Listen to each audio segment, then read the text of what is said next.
Bem-vindos à Rádio WLC, uma subsidiária do Ministério da Rádio WLC. Um ministério online dedicado a aprender como viver e estar constantemente preparado para o retorno do Salvador. Durante 2000 anos, os crentes de todas as gerações desejaram ser a última geração. Porém, ao contrário da crença popular, Cristo não deu-lhes sinais dos tempos para que eles pudessem reconhecê-los como tais.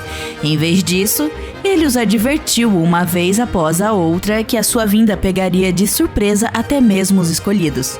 Yahushua os alertou sem reservas para estarem prontos, pois ele disse em Mateus 24:44, a hora em que não cuidares, o Filho do Homem virá. Rádio WLC, ensinando e preparando corações para o iminente retorno de Cristo. As duas testemunhas do Apocalipse. Quem são elas? Bem, as opiniões variam como costumam acontecer quando se trata de interpretar símbolos. Algumas pessoas acreditam que as duas testemunhas são um símbolo para representar os justos. Outros dizem que são crentes da última geração que têm uma mensagem especial para o mundo. E alguns acreditam que são dois indivíduos literais cujas identidades ainda não foram reveladas. E temos ainda outros que dizem que as duas testemunhas são símbolos do Antigo e do Novo Testamento. E há um grupo que acredita que são Enoque e Elias, visto que é um equívoco corriqueiro que Enoque e Elias tenham sido levados para o céu. E o programa de hoje, Apocalipse 11 e as duas testemunhas.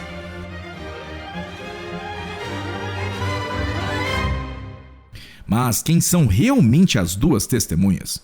O bom das escrituras é que elas sempre definem suas próprias simbologias. Pode levar tempo e esforço para encontrar essas definições comparando escritura com ela mesma. Mas, uma vez que você as encontra, você, querido ouvinte, perceberá que há uma definição correta, por mais obscuro que o símbolo possa ser. Mas se você nunca nos sintonizou, olá, meu nome é Cris Deluca e você está ouvindo a Rádio World Last Chance, onde cobrimos uma variedade de tópicos relacionados às escrituras, às profecias, às crenças bíblicas, o amor aos nossos semelhantes em sua forma prática, assim como se preparar para o retorno de nosso Salvador, que pode ocorrer quando menos esperarmos. Hoje, o Will Santos nos conduzirá em um estudo fascinante para determinar a identidade das duas testemunhas do Apocalipse. Falando por mim, no passado eu acreditava que elas eram símbolos do Antigo e do Novo Testamento. Também passei algum tempo acreditando que elas se referiam a alguns futuros crentes cuja identidade seria revelada com o passar do tempo. O Will me diz que eu estou errado em ambos os casos. E então, vamos abordar este assunto hoje e ver como as escrituras identificam essas duas testemunhas.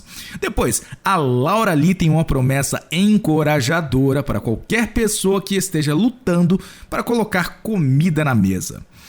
O que, no mundo de hoje, provavelmente é a maioria de nós. Will, você realmente despertou minha curiosidade sobre as duas testemunhas. Eu tinha certeza de que sabia quem elas eram. E então eu estou bastante interessado em saber o que você encontrou nas escrituras. Obrigado, Chris. Este é um estudo fascinante, especialmente porque, como sabemos agora, o Apocalipse foi escrito principalmente para alertar sobre a destruição de Jerusalém.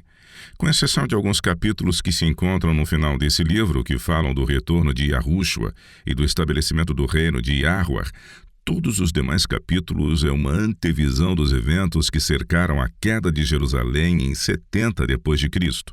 Assim, as duas testemunhas de Apocalipse 11 também precisam se encaixar nessa estrutura. Sim, isso faz sentido. Para começar, deixe-me te perguntar, você já interpretou alguma coisa erroneamente? Ah, sim, quem nunca? Acho que todos nós.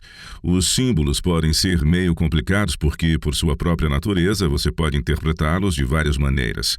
E se você os interpretar incorretamente, sua compreensão pode ficar bastante equivocada.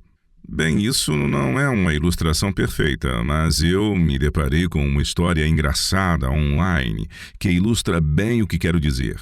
Esse diálogo aconteceu em inglês e é importante observar isso. Mas vamos à história. Um jovem adulto havia recebido uma mensagem da mãe que dizia algo como: "Sua tia-avó Carol acabou de falecer", e logo abaixo ela colocou um emoji com uma carinha com uma lágrima. Ela literalmente colocou esse emoji? Sim, colocou. Então o garoto responde: "Que horror, mãe! Por que isso é engraçado?" E o que a mãe disse? Bem, ela ficou indignada. Ela disse: "Filho, não tem graça. Por que você está dizendo que eu estou achando isso engraçado?" Ele teve que explicar: "Mãe, foi você quem disse que era engraçado. Você colocou um emoji com uma lágrima de alegria." E qual foi a reação dela a isso? Bem, ela ficou horrorizada. Ela disse: "Não, eu pensei que esse emoji demonstrava tristeza. Vou agora mesmo procurar a todos que enviei tal emoji e explicar o que aconteceu." Bem, eu entendo como, se você não soubesse, você presumiria que simbolizava outra coisa. Mas eu entendo o seu ponto. Você interpreta mal o que significa e pode se meter em encrenca. Você me disse que as duas testemunhas não representam o Antigo e o Novo Testamento, nem mesmo dois indivíduos e futuros crentes comissionados para fazer uma obra para Yahweh no fim dos tempos. Então, quem são elas? Acredito que as evidências revelam que elas são Moisés e Elias. Sério? Veja bem, eu não esperava que fossem eles, mas não são Enoque e Elias? Não são. Lembro-me de um estudioso do Novo Testamento que diz que todos os livros da Bíblia culminam no livro de Apocalipse. Podemos encontrar temas em todas as escrituras que se conectam às simbologias do Apocalipse, e veremos isso no estudo de hoje. Assim que conseguirmos identificar os símbolos corretamente, o verdadeiro significado dessa passagem se revelará. Mas vamos começar lendo a passagem do Apocalipse que fala sobre as duas testemunhas, para que todos saibam do que estamos falando. Por favor, abra em Apocalipse 11 e leia os versículos... Bem, vamos contextualizar tudo. Leia os versículos 1 a 12. Ok. Foi-me dado um caniço semelhante a uma vara. E também me foi dito: dispõe-te e mede o santuário de Deus, o seu altar e os que naquele adoram.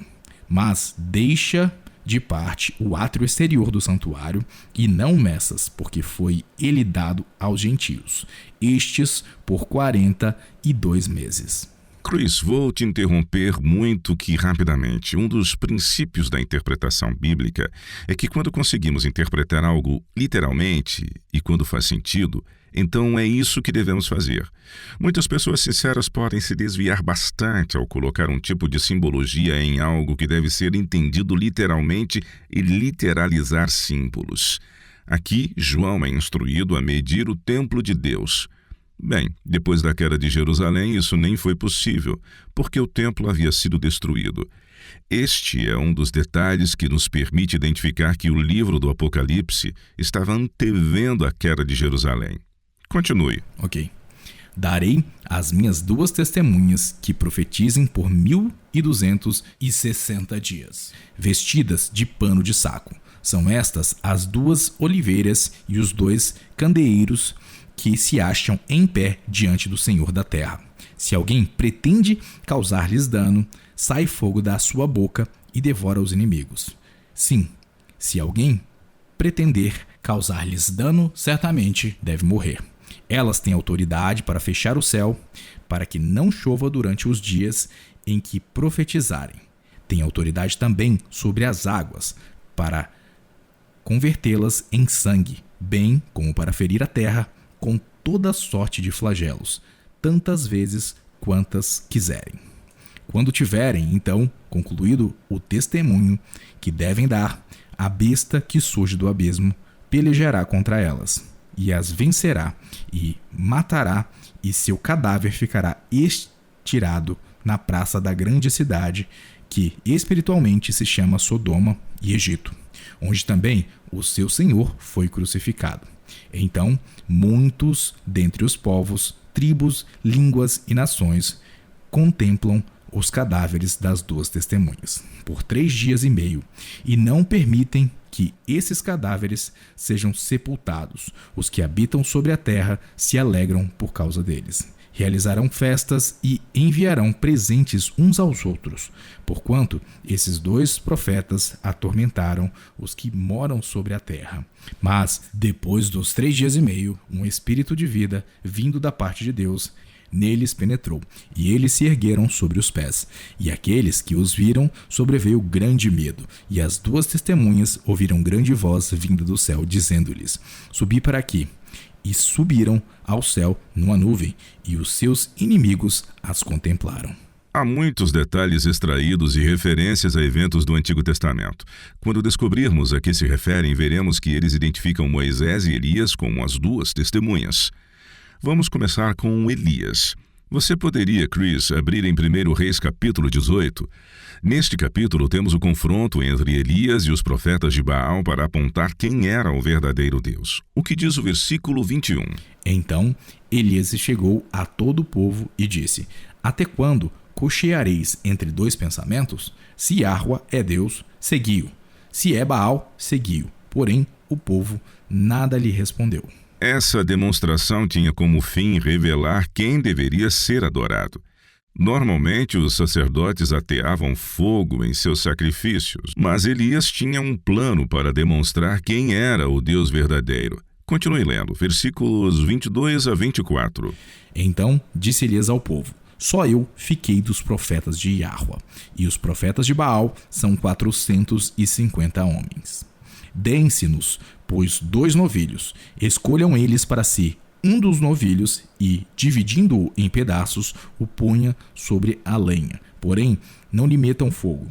Eu prepararei o outro novilho e o porei sobre a lenha, e não lhe meterei fogo. Então invocai o nome de vosso Deus, e eu invocarei o nome de Yahua.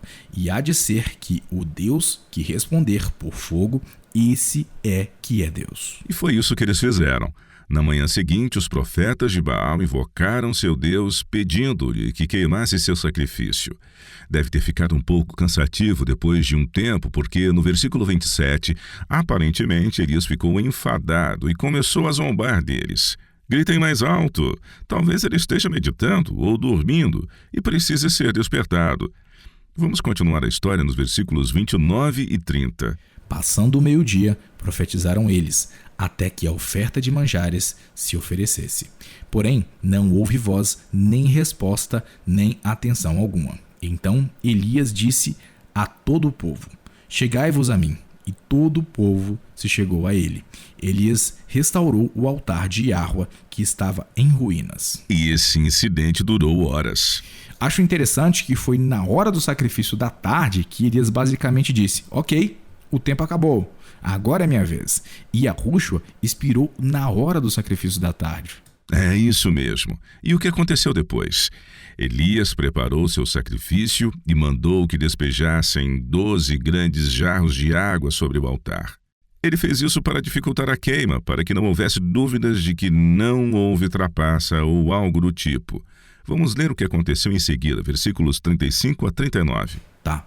De maneira que a água corria ao redor do altar, ele encheu também de água o rego.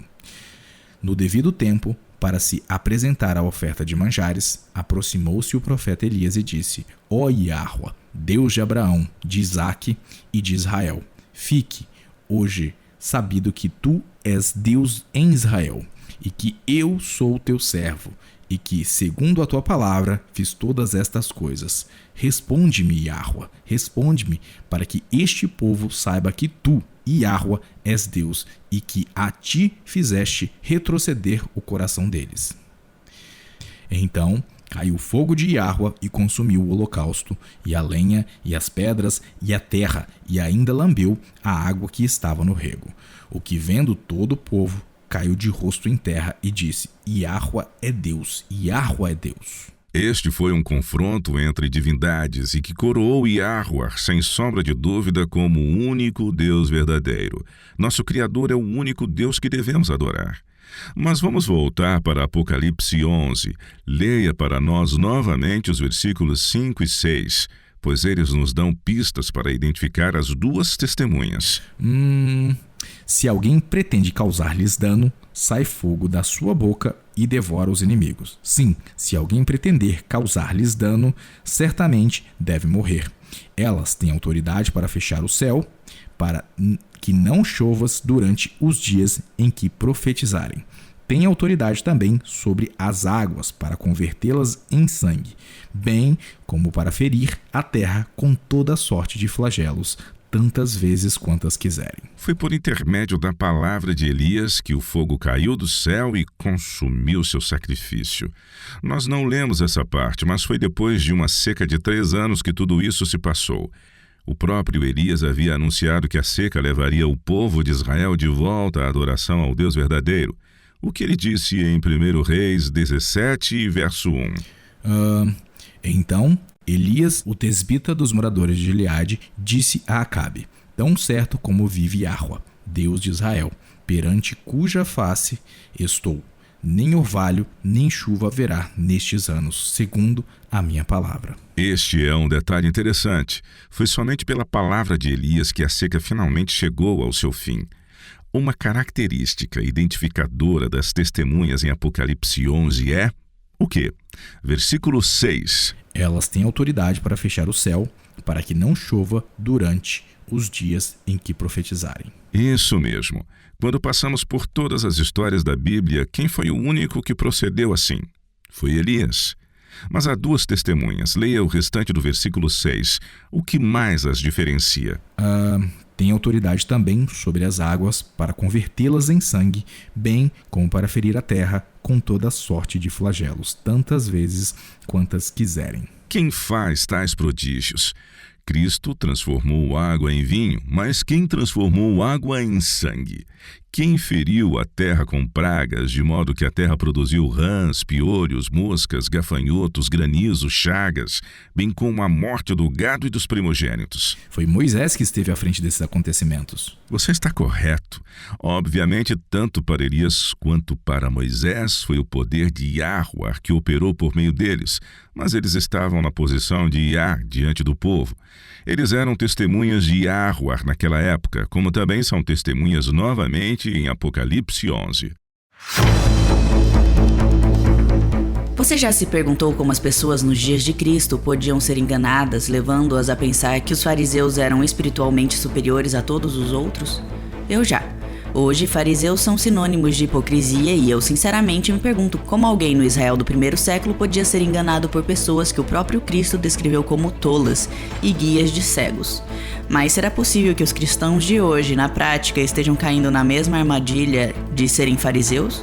Não conscientemente, é claro, mas será possível que, sem nem perceber, tenhamos adotado algumas das práticas dos fariseus?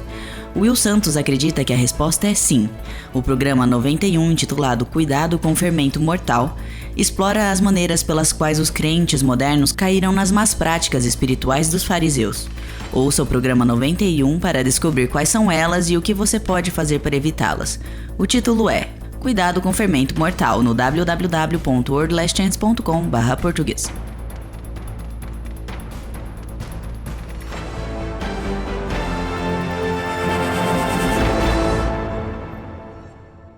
Vamos continuar, Will?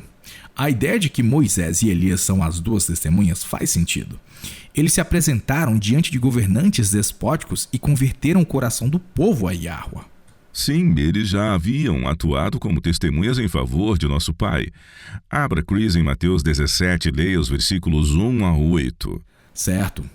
6 dias depois, tomou Yahushua consigo a Pedro e aos irmãos Tiago e João e os levou, em particular, a um alto monte, e foi transfigurado diante deles. O seu rosto resplandecia como o sol, e as suas vestes tornaram-se brancas como a luz. E eis que lhes apareceram Moisés e Elias falando com ele.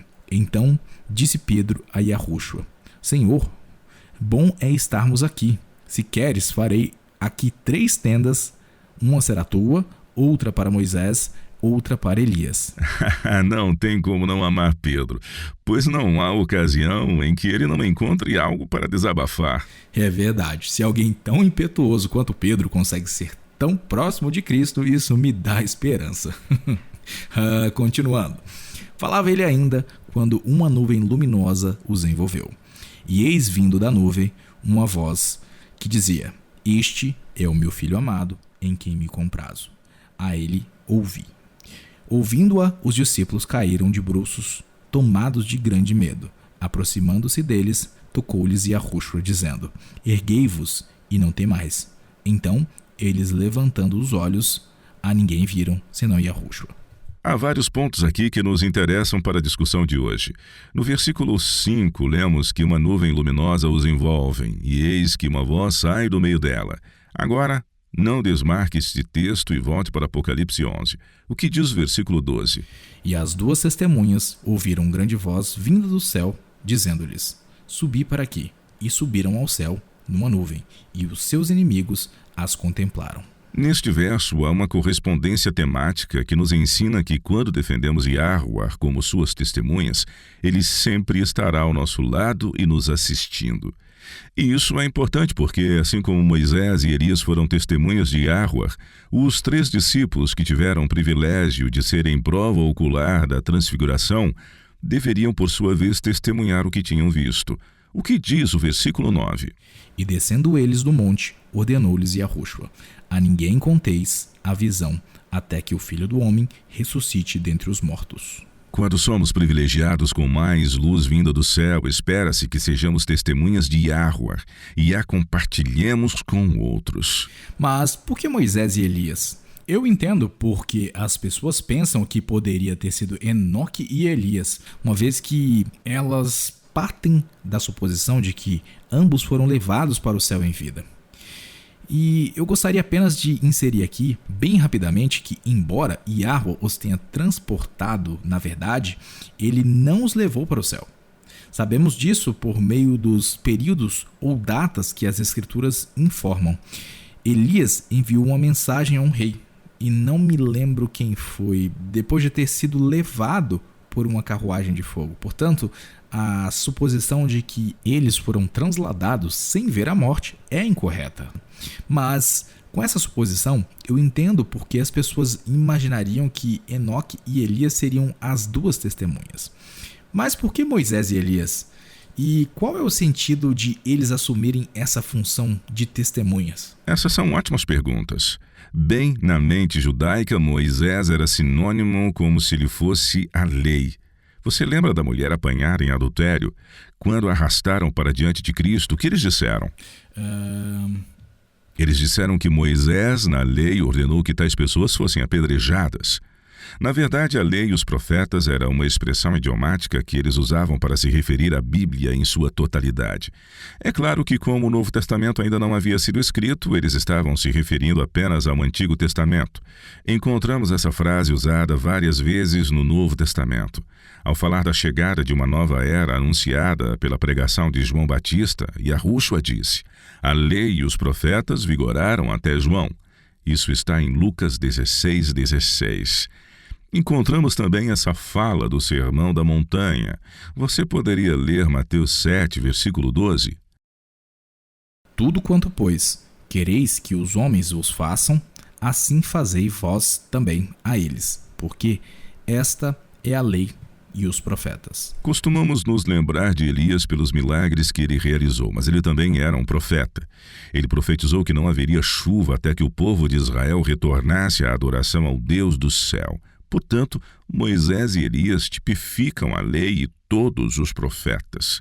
Eu entendo. Na verdade, era a lei de Yahuwah, mas na maioria das vezes eles se referiam a ela como a lei de Moisés. Sim, porque ele era o porta-voz de Yahuwah. Juntos, Moisés e Elias representavam e salvaguardavam todas as mensagens de Yahuwah dadas aos homens. Isso faz sentido. Mas por que suas mensagens alcançaram o período em que Yahushua esteve na Terra? Porque eles eram a personificação simbólica do Antigo Testamento. Eles representavam a completude da lei e dos profetas. Ah, entendi. Mas a minha pergunta é por que suas mensagens se propagaram no tempo. Qual era o sentido de ter a lei e os profetas representados dessa forma? É porque eles eram a personificação simbólica de todo o testemunho de Yahuwah, e sua presença autoriza ou dá aprovação legal a Yahushua e sua missão. Lembre-se, os humanos não podem contemplar a face divina de Yahuwah e ainda viver, e então ele tem que agir por meio de outros. Ele enviou Moisés e Elias como prova visível de sua aprovação. E depois que eles saem de cena, Yahushua assume seu papel. Isso é importante porque Yahushua é tanto o cumprimento da lei e dos profetas, quanto ele próprio é a síntese da lei e dos profetas. Que plano fantástico! Sem dúvidas, isso nos mostra que o próprio Cristo é a personificação das duas testemunhas. Moisés e Elias, a lei e os profetas, apareceram no Monte da Transfiguração. Mas quando eles se foram, quem permaneceu? Somente Yahushua. Correto, porque o Salvador é a revelação suprema de Yahuwah. Suas palavras, seus atos, seus olhares de amor, sua perfeita obediência à lei divina, seu cumprimento da profecia e sua morte. Tudo isso resume a vontade revelada de Yahuwah ao longo de toda a história, como também revela o próprio Pai. Mas há mais. Leia novamente o versículo 8. O versículo 8 de Mateus? Não, de Apocalipse 11. Ah, sim. E o seu cadáver ficará estirado na praça da grande cidade que, espiritualmente, se chama Sodoma e Egito, onde também o seu Senhor foi crucificado. João afirma explicitamente que neste ponto ele está usando imagens e simbologias. A morte, ressurreição e ascensão dessas testemunhas tipificam a morte, ressurreição e ascensão do Salvador. É interessante que Sodoma e Egito sejam mencionados. Sodoma é conhecida por sua licenciosidade e o Egito por sua adoração a falsos deuses. E Yahushua redimiu a humanidade. Como? Vencendo todos os pontos em que caímos. Abra em Hebreus 4 e leia os versículos 14 e 15. Tendo, pois, a Yahushua, o Filho de Deus, como grande sumo sacerdote que penetrou os céus, conservemos firmes a nossa confissão, porque não temos sumo sacerdote que não possa compadecer-se das nossas fraquezas. Antes foi ele tentado em todas as coisas, à nossa semelhança, mas sem pecado. Por ter vencido em todos os pontos, Yahuwah pôde em justiça ressuscitá-lo dos mortos. Romanos 6,23 nos diz: o salário do pecado é a morte, mas o dom gratuito de Yahuwah é a vida eterna por meio de Yahushua Cristo nosso Senhor. Yahushua morreu pelos nossos pecados e nossa culpa foi imputada a ele, para que sua justiça pudesse ser imputada a nós. Paulo explica isso muito bem em Romanos capítulo 3. Você poderia ler os versículos 21 a 26? Mas, agora, sem lei, se manifestou a justiça de Yahuwah, testemunhada pela lei e pelos profetas.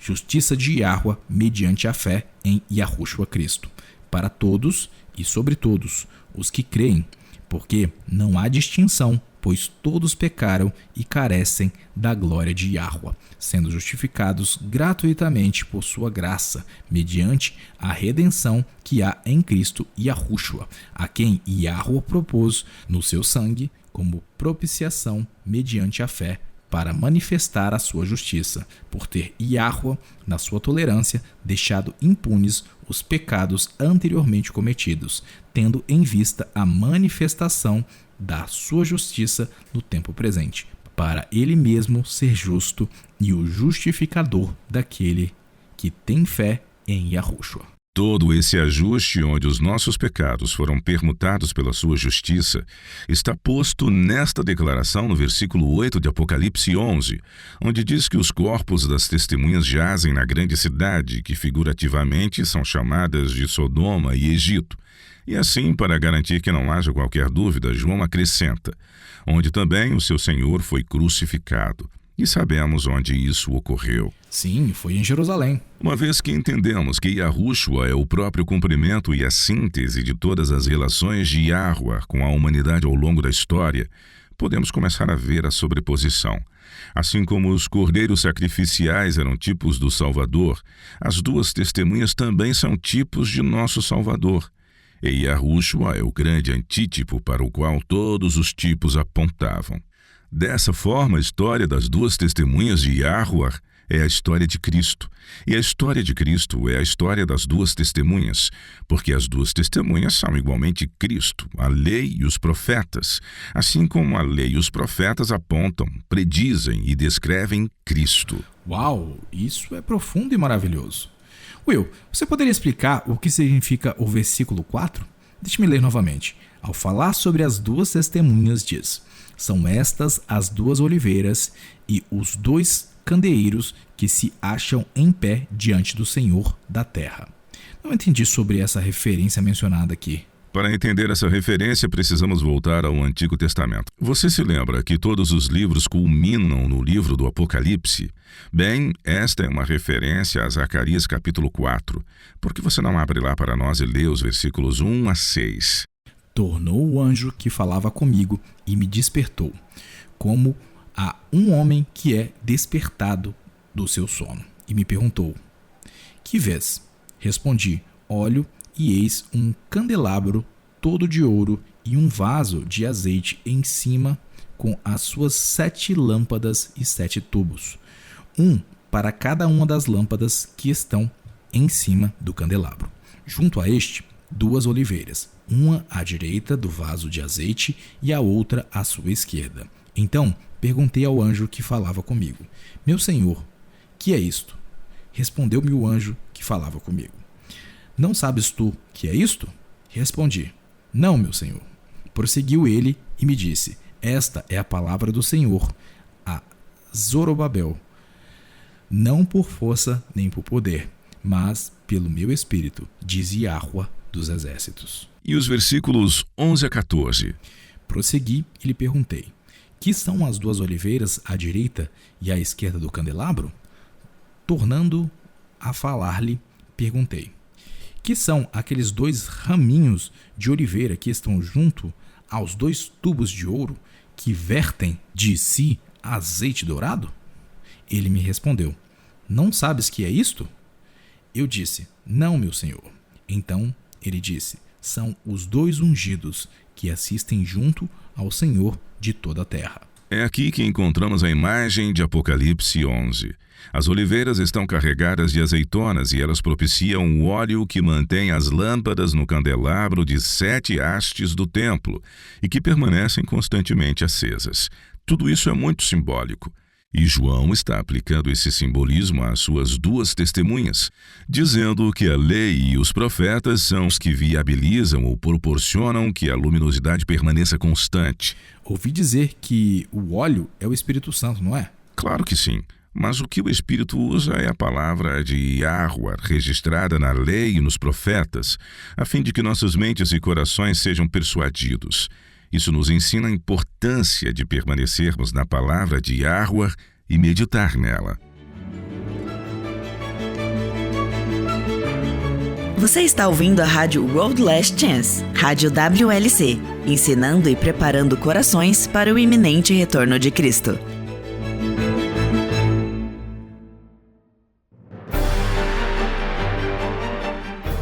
O Evangelho de João abre com as belas palavras poéticas: no princípio era o Verbo, e o Verbo estava com Deus, e o Verbo era Deus.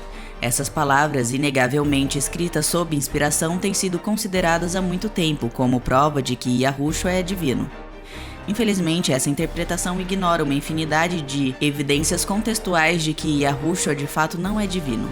Portanto, se, como as Escrituras ensinam, a natureza divina é unitária, há apenas um Deus, e este é Yahuwah. Então, a que essa passagem se refere? Quem ou o que é o Verbo? Para encontrar a resposta consistente com as Escrituras, ouça E o Verbo se fez carne, programa 265, no www.worldlastchance.com/português. Basta acessar nosso site e clicar no ícone da rádio WLC.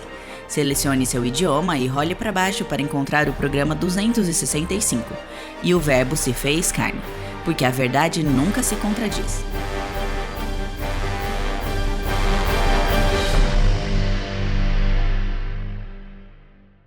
Uma das coisas interessantes sobre as 2 testemunhas é que elas têm uma função muito especial e importante. Elas julgam. Interessante? De onde você tirou isso? Tem a ver com as leis judiciárias do antigo Israel.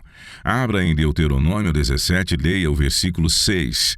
Este texto fala sobre o testemunho dado em um tribunal. Ok, diz: por depoimento de 2 ou 3 testemunhas será morto o que houver de morrer.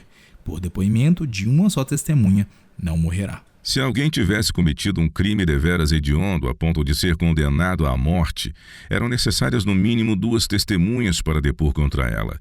Isso é confirmado em Deuteronômio 19:15. Você poderia ler a seguir?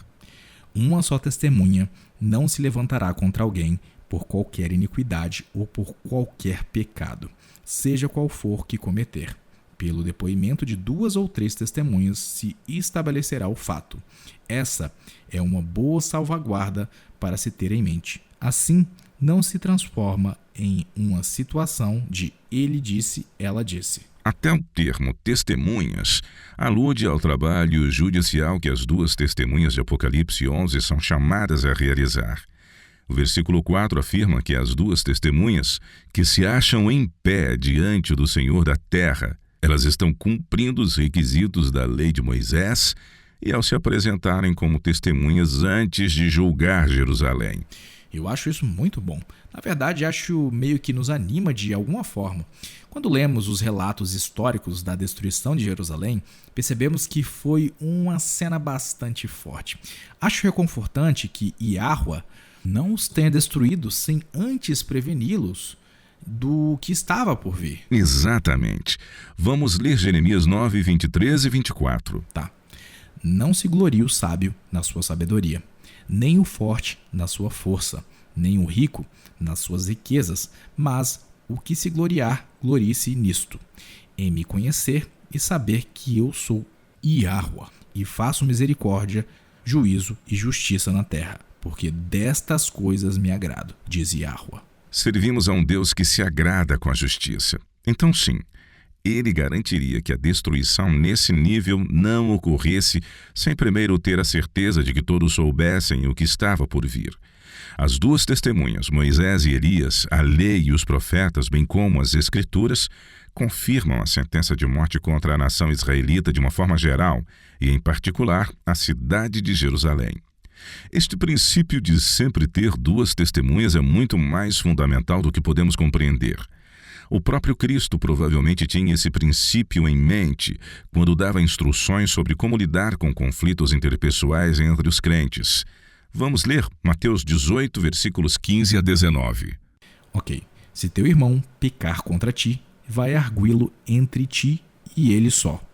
Se ele te ouvir, ganhaste a teu irmão.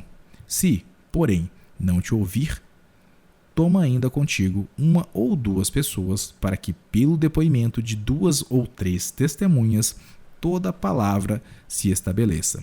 E se ele não os atender, dize-o à igreja. E se recusar ouvir também a igreja, considera-o como gentil e publicano.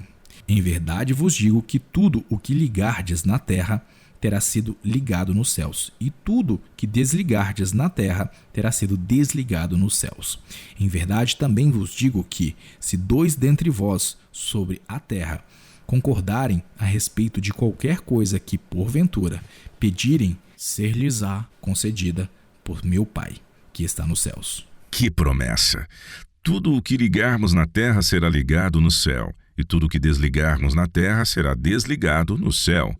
É também uma referência fascinante ao sistema judicial israelita, pois para sentenciar alguém à morte era necessário ter 2 ou 3 testemunhas oculares. Aqui, ao lidar com casos de desassociação, Cristo diz que é preciso ter pelo menos 2 testemunhas. Ah, entendi. Faz sentido. Sempre pensei que essa passagem se referisse ao estabelecimento de um quórum para conduzir os negócios da igreja. Não, porque em 1 Coríntios 5, Paulo usa a mesma linguagem quando fala sobre a desassociação de um homem que havia constrangido a igreja com atos que nem mesmo os pagãos praticariam. Sério? Você pode ler se quiser.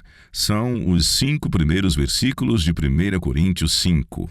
Geralmente, se ouve que há entre vós imoralidade e imoralidade tal, como nem mesmo entre os gentios, isto é, haver quem se atreva a possuir a mulher de seu próprio pai. E contudo, andais vós ensoberbecidos e não chegastes a lamentar, para que fosse tirado do vosso meio quem tamanho ultraje praticou? Eu, na verdade, ainda que ausente em pessoa, mas presente em espírito, já sentenciei, como se estivesse presente, que o autor de tal infâmia seja em nome do Senhor Yahushua, reunidos vós e o meu espírito com o poder de Yahushua, nosso Senhor, entregue a Satanás para a destruição da carne, a fim de que o espírito seja salvo no dia do Senhor Yahushua. Às vezes os crentes se referem a diferentes passagens das Escrituras que ensinam a mesma coisa no tocante às testemunhas. Novamente, tudo remete ao mesmo princípio de ter duas ou mais testemunhas para estabelecer a verdade. Vemos isso na segunda carta de Paulo aos Coríntios. E, curiosamente, é pelo mesmo motivo. Leia 2 Coríntios 13, versículos 1 a 3. Esta é a terceira vez que eu vou ter convosco. Por boca de 2 ou 3 testemunhas, toda a questão será decidida. Já o disse anteriormente e torno a dizer, como fiz quando estive presente pela segunda vez, mas agora, estando ausente, o digo aos que outrora pecaram e a todos os mais que, se outra vez for, não os pouparei, posto que buscais prova de que em mim Cristo fala. Vamos abrir agora em Marcos capítulo 6. Aqui Cristo envia os discípulos para realizar 2 tarefas. Primeiro, eles deveriam testemunhar para e a favor do reino de Yah. Segundo, eles deveriam pronunciar maldições sobre todos os que rejeitassem o testemunho deles, como testemunha contra eles. Leia, por favor, os versículos 7 a 13. Chamou Yahushua os 12 e passou a enviá-los de 2 a 2, dando-lhes autoridade sobre os espíritos imundos. Ordenou-lhes que nada levassem para o caminho, exceto um bordão, nem pão, nem alforge, nem dinheiro, que fossem calçados de sandálias e não usassem 2 túnicas. E recomendou-lhes, quando entrardes em alguma casa, permanecei aí até vos retirardes do lugar. Se em algum lugar não vos receberem, nem vos ouvirem, ao sairdes dali, sacudi o pó dos pés em testemunho contra eles. Então, saindo eles, pregavam ao povo que se arrependesse, expeliam muitos demônios e curavam numerosos enfermos, ungindo-os com óleo. No relato de Mateus, que fala sobre o envio dos 12 por Cristo, ele acrescenta um detalhe interessante que destaca o papel deles como testemunhas. Leia Mateus 10, versículo 15. Isso ocorre logo depois que ele diz para que sacudissem o pó dos pés de qualquer cidade que rejeitasse o seu testemunho. Leia para nós. Em verdade vos digo que menos rigor haverá para Sodoma e Gomorra, no dia do juízo, do que para aquela cidade. Sobre as 2 testemunhas encontramos uma ideia paralela em Mateus 12. Ao falar do juízo, Cristo diz no versículo 15: Ninivitas se levantarão no juízo com esta geração e a condenarão, porque se arrependeram com a pregação de Jonas. E eis, aqui está quem é maior do que Jonas. Fecha aspas. Portanto, o papel das testemunhas está inseparavelmente ligado ao juízo. Isso é fascinante. Veja, eu sempre presumi que Cristo enviou os discípulos de 2 em 2 para que um encorajasse o outro. Mas, embora eu tenha certeza de que isso fazia parte, o principal motivo era porque 2 testemunhas eram necessárias para condenar um lugar por rejeitar o evangelho. É exatamente isso. Quando recuamos e analisamos a história humana de forma mais ampla, a história das 2 testemunhas reflete a obra de Yahuwah em favor da humanidade. Em Apocalipse 10, João recebe a ordem de comer um livrinho. Ele o faz e descobre que, embora o sabor seja doce em sua boca, torna-se amargo em seu estômago. Há várias lições que podemos tirar disso. Primeiro, o livrinho com sabor doce ocorre quando nossa fé é fortalecida ao vermos a palavra de Yahuwah cumprida quando os julgamentos se realizam.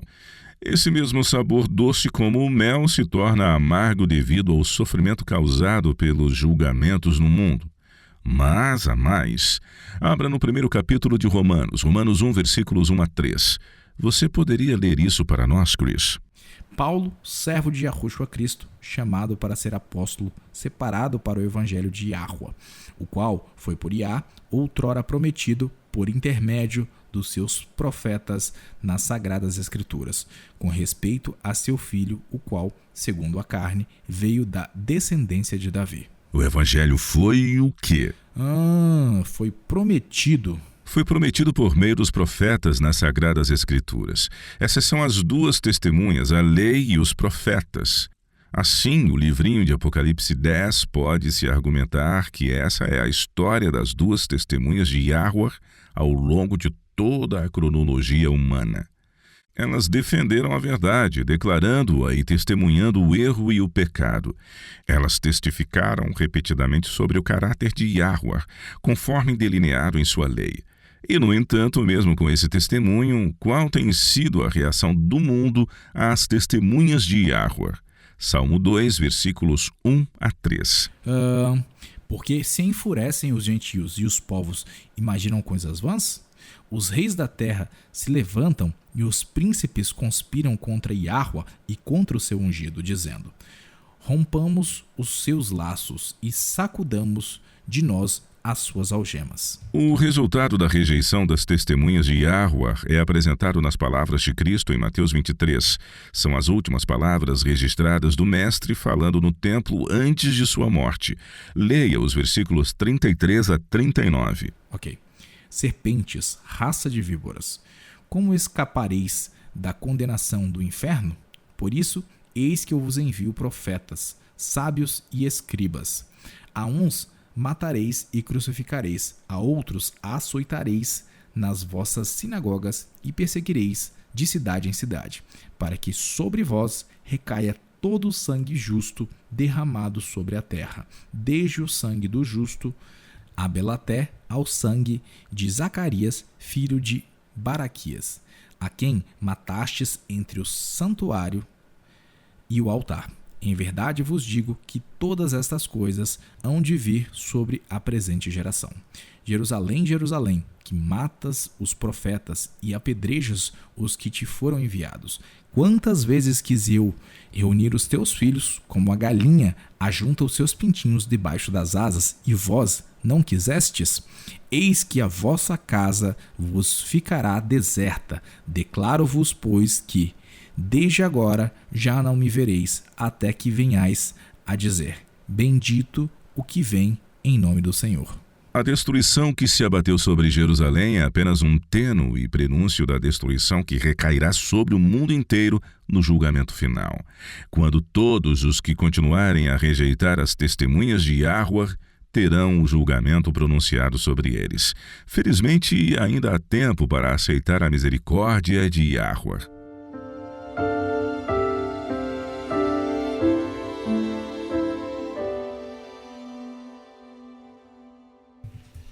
Olá, eu sou a Laura Lee com sua promessa diária da Palavra de Yah. Betty Farkas Hart e seu marido estavam passando por dificuldades.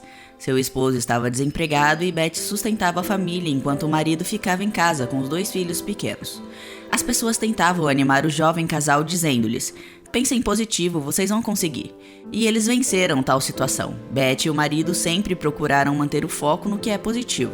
Eles viviam somente com a renda de Betty e ninguém ficou doente durante os dias de dificuldade, e por isso eles estavam gratos. Mas em uma certa manhã tudo pareceu desabar.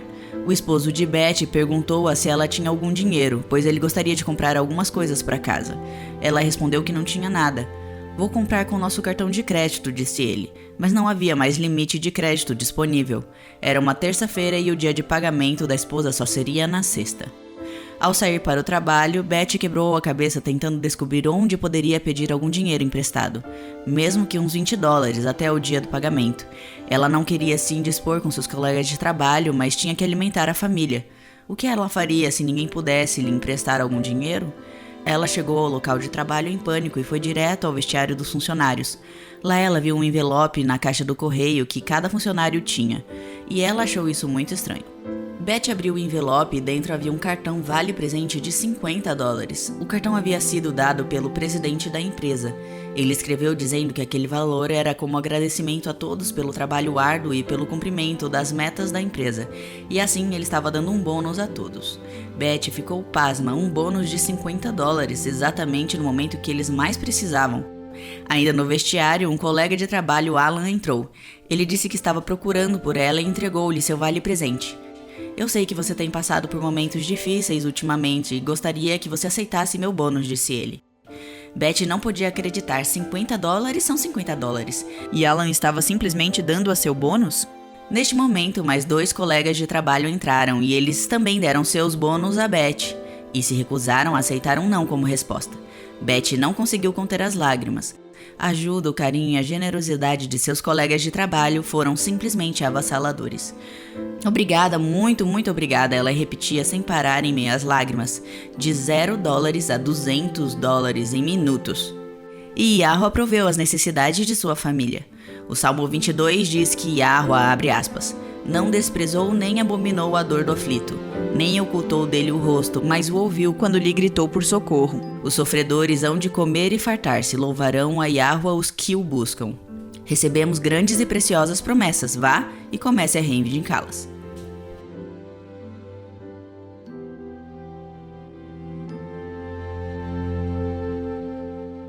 Para fecharmos o nosso programa, qual é a lição que aprendemos com o estudo de hoje? Bem, a lei de Yahweh, assim como seus profetas, são suas 2 testemunhas.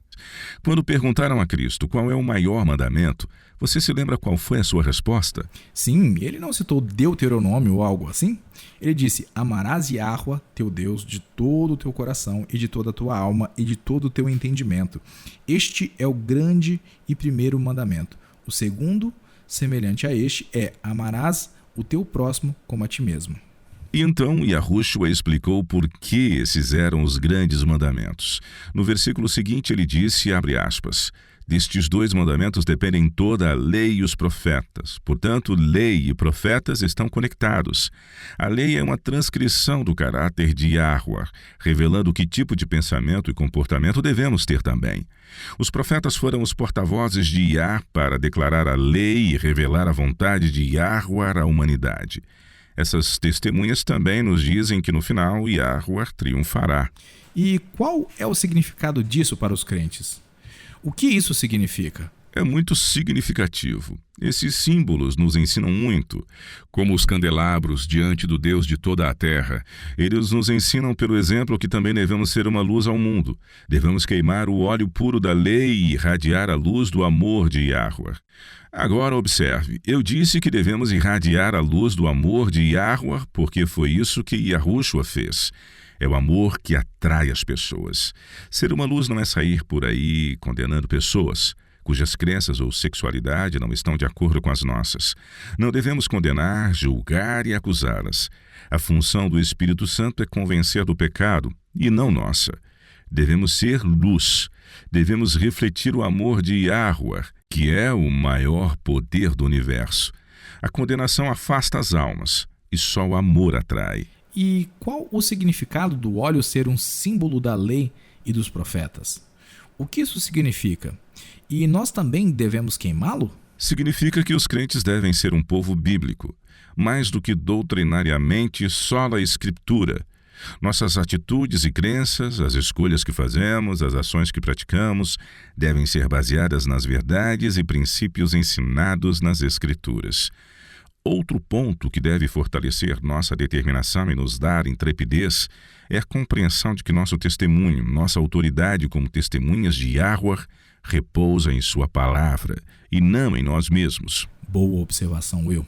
É importante lembrar disso porque as 2 testemunhas perderam suas vidas. Isso não significa necessariamente que seremos martirizados, mas significa que, assim como o Yahushua fez amigos e inimigos por onde passou, nós também passaremos por esse mesmo processo. Não significa que estejamos fazendo algo errado. Na verdade, significa que provavelmente estejamos fazendo algo certo. Não é o servo maior do que seu senhor. Se me perseguiram a mim, também perseguirão a vós outros. Exatamente. E quando isso acontecer, em vez de ficarmos desanimados, tomaremos isso como uma confirmação. É assim que a perseguição, na verdade, fortalece a fé do crente. E mesmo que sejamos chamados a selar nosso testemunho com nosso sangue, como John Bunyan descreveu o martírio em O Peregrino, e mesmo que isso aconteça, sabemos que seremos ressuscitados quando Yahushua retornar. Portanto, novamente não temos nada a temer. Yahuwah vencerá no final. Com certeza. Para encerrar, gostaria de customizar esta visão. Sim, as duas testemunhas são a lei e os profetas, simbolizados por Moisés e Elias. Eles também são o próprio Yahushua. Em última análise, as testemunhas são você, eu, todos os que tomam o nome de Cristo para se apresentarem perante o mundo e defenderem a verdade. Lembrem-se, queridos ouvintes, em um tribunal as premissas das testemunhas são tanto a favor quanto contra. Como crentes, testemunhamos em favor de Yahuwah. Testemunhamos sua bondade, sua justiça e seu amor. Também testemunhamos contra Satanás e os rebeldes. E quando fazemos isso, sabemos que temos a proteção e o apoio do nosso Pai Celestial. Você poderia, por favor, Chris, abrir em Isaías 43 e ler os versículos 1 a 11? Esta é a promessa com a qual quero concluir hoje. Mas agora, assim diz Yahuwah, que te criou, ó Jacó, e que te formou, ó Israel. Não temas, porque eu te remi, chamei-te pelo teu nome, tu és meu. Quando passares pelas águas, eu serei contigo. Quando pelos rios, eles não te submergirão.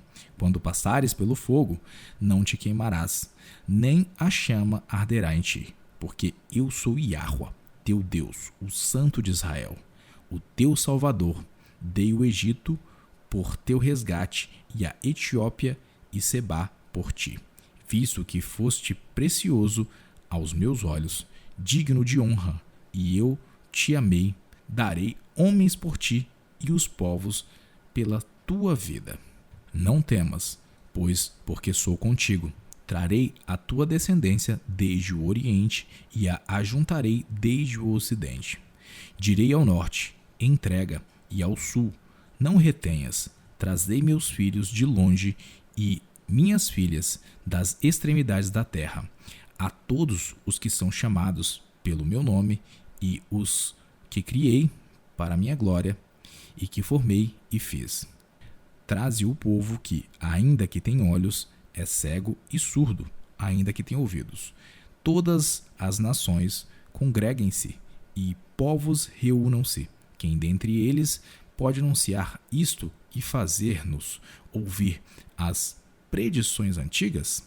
Apresentem as suas testemunhas e por elas se justifiquem, para que se ouça e se diga: verdade é, vós sois as minhas testemunhas, diz o Senhor, o meu servo a quem escolhi, para que o saibais e me creais, e entendais que sou eu mesmo, e que antes de mim Deus nenhum se formou, e depois de mim nenhum haverá.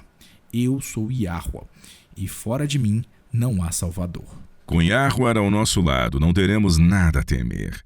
Podemos nos apresentar corajosamente diante do mundo como suas testemunhas, sabendo que no final Yahuwah triunfará. Amém. Obrigado, Will.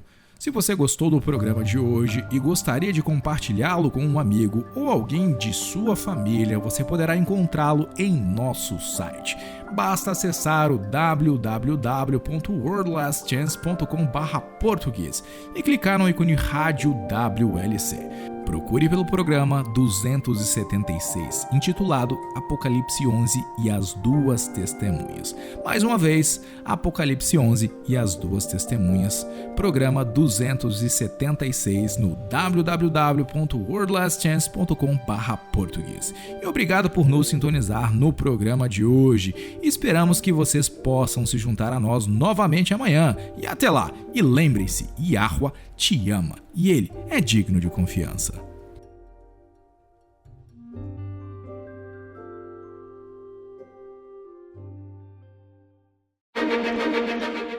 Você ouviu a Rádio WLC. Este programa e os episódios anteriores da Rádio WLC estão disponíveis para download em nosso site. Eles são ótimos para compartilhar com amigos e para usar em estudos bíblicos. Eles também são um excelente recurso para aqueles que realizam seus cultos a Yahweh sozinhos em seus lares. Para ouvir os programas transmitidos anteriormente, visite nosso website no www.worldlastchance.com/português. Clique no ícone Rádio WLC exibido em nossa página inicial. Em seus ensinamentos e parábolas, o Salvador não deu sinais dos tempos para que eles fossem reconhecidos como tais.